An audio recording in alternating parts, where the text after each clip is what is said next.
মাত্র 4টি লোহার পেরেক মাটিতে পুঁতে আপনি আপনার শত্রুকে শেষ করে দিতে পারবেন।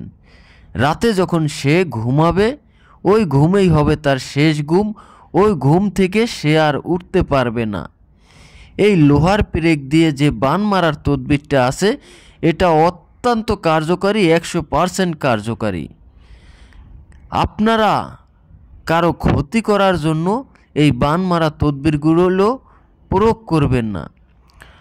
আর এগুলো যদি আপনারা প্রয়োগ করতে চান তাহলে অবশ্যই আপনাকে সম্পূর্ণ ভিডিওটা দেখতে হবে, কারণ সম্পূর্ণ ভিডিও যদি না দেখে আপনি এগুলো প্রয়োগ করতে যান তাহলে হয়তোবা আপনার প্রয়োগের ক্ষেত্রে কিছুটা হলেও ভুল হতে পারে।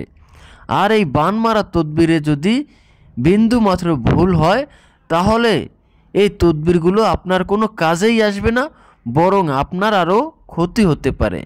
তাই অবশ্যই আপনারা যদি এই বান মারা তদবিরগুলো প্রয়োগ করতে চান সম্পূর্ণ ভিডিওটি দেখবেন এবং ভালোভাবে বুঝে শুনে তারপরে আপনারা এটি প্রয়োগ করবেন। 100% মাত্র 24 ঘন্টার মধ্যেই আপনার শত্রু শেষ হয়ে যাবে। নিয়ম জানতে অবশ্যই আপনারা সম্পূর্ণ ভিডিওটি দেখবেন আর ভিডিওটি শেয়ার করে আপনার টাইমলাইনে রেখে দিবেন, যাতে করে প্রয়োজনের সময় আপনি এই ভিডিওটি দেখে সঠিকভাবে সঠিক নিয়মে এই বান মারা তদবিরটি প্রয়োগ করতে পারেন। তো এজন্য প্রথমেই আপনাকে 4টি নতুন লোহার পেরেক নিতে হবে। তো পেরেক 4টি আপনি নিয়ে নেবেন। তারপরে যে কোনো একটা অমাবস্যার রাত দেখে আপনি রাত 12টার পরে একটা আগরবাতি একটা মোমবাতি জ্বালিয়ে কিছু পরিমাণে গোলাপ জল ছিটিয়ে আপনি প্রথমেই আল্লাহর কাছে প্রার্থনা করবেন আপনার এই শত্রুকে শেষ করার জন্য, এই শত্রুকে ধ্বংস করার জন্য। তো আমি আপনাদেরকে আবারও বলছি যে আপনারা বিনা অপরাধে কাউকে ক্ষতি করার জন্য এটা প্রয়োগ করবেন না, পরীক্ষা করতেও যাবেন না, কারণ এটা পরীক্ষা করতে গেলেই 100% কাজ হয়ে যাবে।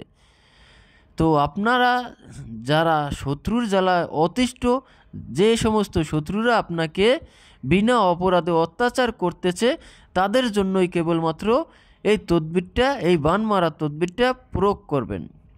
তো আপনি যখন 4টি নতুন লোহার পেরেক নেবেন, এরপরে আপনি রাত 12টার পরে একটা মোমবাতি আগরবাতি জ্বালিয়ে গোলাপ জল ছিটিয়ে সূরা লাহাব 19 বার পাঠ করে এই 4টি লোহার উপর একটি মাত্র ফু দিবেন।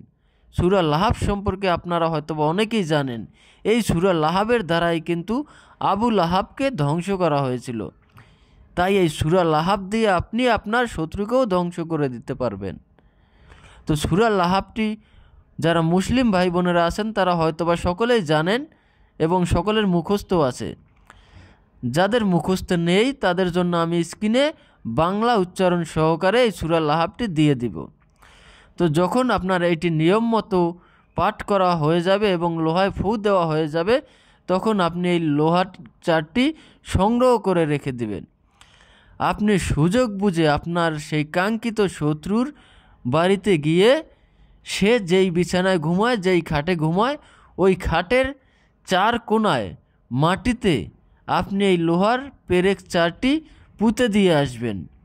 আর এই লোহার পেরেক 4টি পোতার পরে যখন ওই খাটে আপনার শত্রু ঘুমাবে ওই ঘুমেই হবে তার শেষ ঘুম, ওই ঘুম থেকে সে আর উঠতে পারবে না। ইহা বহুবার পরীক্ষিত, ইহা আমি অনেকের ক্ষেত্রে প্রয়োগ করেছি এবং 100% ফলাফল পেয়েছি। ধন্যবাদ সকলকে, ভালো থাকবেন, সুস্থ থাকবেন।